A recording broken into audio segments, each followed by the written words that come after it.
You ready? Yeah. Samantha had always wanted a big family. 2, maybe 3 children. But as for many mothers, the decision isn't that simple. When we were considering, we'd love to have another child, but would I have time? Would I have that support there? I don't think so. And that's one of the hardest things, and it's a hard pill to swallow, really. The infrastructure's not there to support a mother in work and at home. Right now, do you think you could afford to have children? No. With the cost of childcare, I don't understand how anyone can afford to have a life, have a child. Extrapolate these millions of conversations across the country, and perhaps they help explain a striking trend. The number of children being had by the average woman, the total fertility rate, is falling. If the fertility rate is below 2.1, the replacement rate, the white line here, that means that in the absence of migrants, the population will fall. According to the latest data, the rate dropped late last year to 1.6 children per woman. That's the lowest level since comparable records began. It is part of the explanation for why the UK population is thought to have fallen last year. According to one estimate, it dropped by as much as 1 million.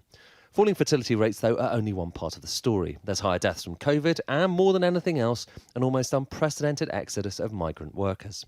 So it looks as if 2020 was the first year since World War II that we saw a really significant population fall across the UK. And it's ironic that this is coming just as we're coming up to the 10-yearly census at a time when, because of the pandemic, of course, there's lots of uncertainty, and when we may have seen a very large outflow of people going back to the countries where they first came from. Adeline is another person thinking of doing just that. She's lived here for more than half a decade, but is now thinking of returning to France.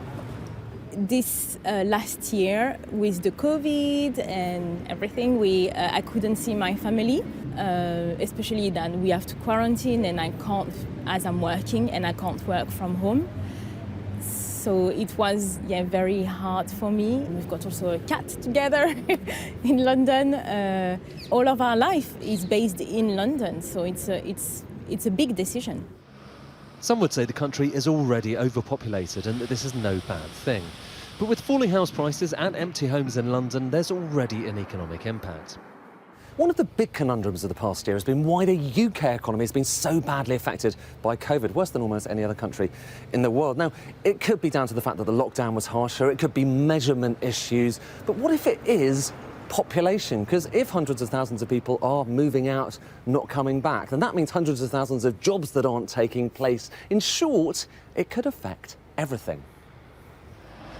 Decade after decade, census after census, this country has built its economy on a rising population, rising tax revenues, rising NHS spending, rising incomes. They're all predicated on more people living here.